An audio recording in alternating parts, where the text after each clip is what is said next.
अब हम करेंगे क्वेश्चन 2 ऑफ एक्सरसाइज 5.1। क्वेश्चन है write first four terms of the AP when the first term a and the common difference d are given as follows. आपको first term given है a और common difference D given है। जैसे first part में आपको given है A is 10 and D is also 10। तो जब हम फर्स्ट टर्म लिखेंगे तो a1 is 10, a2 is a1 plus d. That means a1 was 10 and d is also 10, तो a2 कितना है आपका 20। a3 कैसे मिलता है हमें? a3 is a2 plus d. This is equal to a2 कितना निकाला हमने 20 plus d कितना है 10, so this is 30। अब आप ये सोचोगे कि ये कहाँ से आ रहा है ना। हमने आप जब एपी की शुरुआत करी थी तो हमने देखा था कि कॉन्जिक्यूटिव टर्म्स के बीच का डिफरेंस हमेशा सेम आता है। तो अगर हमारे पास एक एपी है a1, a2, a3, a4 and so on, तो a2 माइनस a1 जो होगा वो ही a3 माइनस a2 होना चाहिए। Suppose a2 minus a1 is d is the difference है ना, कॉमन डिफरेंस। तो a3 माइनस a2 भी क्या होना चाहिए? d ही होना चाहिए। इसी तरह से a4 माइनस a3 भी क्या होना चाहिए? d होना चाहिए। तो यहां से अगर हम कैलकुलेट करें तो a2 will be equal to minus a1 उधर जाएगा तो क्या हो जाएगा a1 प्लस d। इसी तरह से a3 क्या हो जाएगा? a2 plus d। इसी तरह से a4 क्या हो जाएगा? a3 plus d। तो आप देख रहे हैं कि आपको कॉन्जिक्यूटिव टर्म्स क्या मिल रही हैं? प्रीवियस टर्म में आप कॉमन डिफरेंस को ऐड कर रहे हैं। तो a2 आपको मिल रहा है by adding d to a1, a3 आपको मिल रहा है by adding d to a2 and a4 आपको मिल रहा है by adding d to a3 and so on.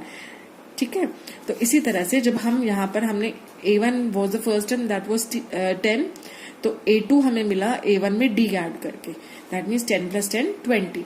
इसी तरह से a3 हमें मिला a2 में d ऐड करके, दैट मीन्स a2 कितना था 20, तो 20 प्लस 10 इज इक्वल टू 30।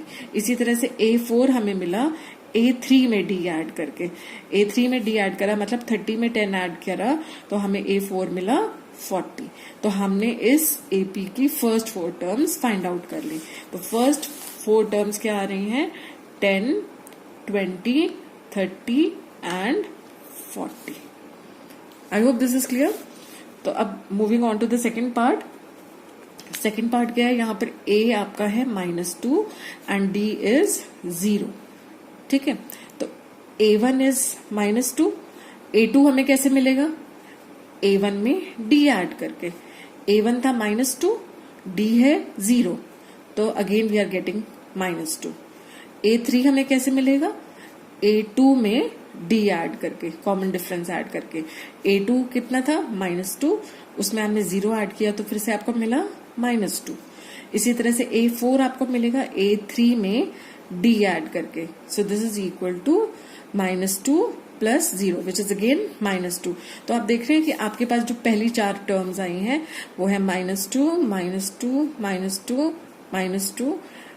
ठीक है, तो दिस आप देख रहे हैं कि सारी टर्म्स सेम है ना।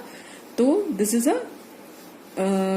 N AP in which the common difference is 0, so there is no change in the terms. हमारी सारी टर्म्स एक जैसी ही आ रही हैं। तो ये पहली 4 टर्म्स हमारी हैं -2। This is a constant AP, तो हर बार सेम टर्म्स ही आपको मिलने वाली हैं। You are not this going to be no change in the terms. ठीक है, अब हम आते हैं थर्ड पार्ट पर। थर्ड पार्ट में आपके पास a is 4 and d is -3। तो a1 a is the first term और a1 भी हम इसको कह सकते हैं। तो a1 is 4 and d is -3। तो a2 आपको मिलेगा a1 में d ऐड करके, है ना। a1 वॉज 4 और d है आपका -3, तो 4 - 3 इज 1। a3 आपको मिलेगा a2 में d ऐड करके, so this is equal to a3 कितना है आपका? a2 आपका निकला 1, d इज -3, तो ये आपके पास आया -2। a4 आपको मिलेगा a3 में d ऐड करके, a3 हमने कैलकुलेट करा -2 और d हमारा है -3, तो -2 - 3 इज -5। तो first 4 terms of this AP are 4, 1, -2 and then -5. तो this is a decreasing AP. आप देख रहे हैं कि टर्म्स डिक्रीज हो रही हैं. तो ग्रेजुअली जैसे जैसे हम आगे बढ़ते जा रहे हैं टर्म्स डिक्रीज होती जा रही हैं. तो अब हम we'll start with the fourth part. Fourth part है हमारा a-1 एंड d इज 1/2. तो हमारा फर्स्ट टर्म है -1. सेकेंड टर्म हम कैलकुलेट करेंगे a1 में d ऐड कर कर. a1 -1 है और d हमारा 1/2. तो जब हम इसको सिंप्लीफाई करेंगे तो this will be -2 + 1. So this is equal to -1/2. a3 हमें मिलेगा a2 में d ऐड करके. a2 हमने कैलकुलेट किया -1/2 और d हमारा है +1/2. तो -1/2 + 1/2 इज 0. a4 हमें मिलेगा a3 में d ऐड करके. a3 हमारा कितना था 0 और d हमारा कितना 1/2. 0 + 1/2 इज 1/2.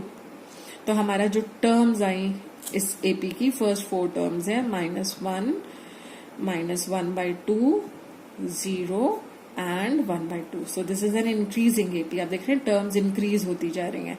इससे पहले क्वेश्चन में आप देख रहे थे टर्म्स क्या हो रही थी, हर बार डिक्रीज हो रही थी, लेकिन इस पार्ट में हर बार टर्म्स इंक्रीज होती जा रही हैं. Now moving on to the fifth part. यहाँ पर a आपका है -1.25 एंड d इज -0.25. तो a1 आपका जो फर्स्ट टर्म है दैट इज -1.25. a2 आपका है a1 + d.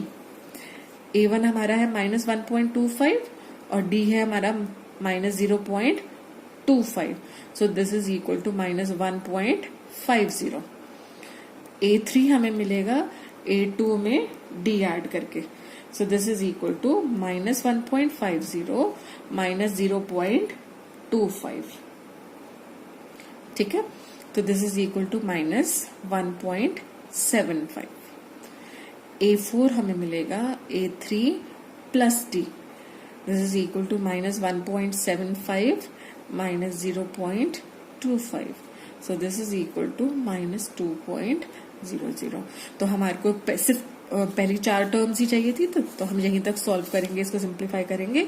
तो पहली 4 टर्म्स हमारी एपी की हैं -1.25, -1.50, -1.75 एंड -2.00. तो आप देख रहे हैं this is a decreasing AP. Terms her bar decrease होती जा रही हैं, है ना.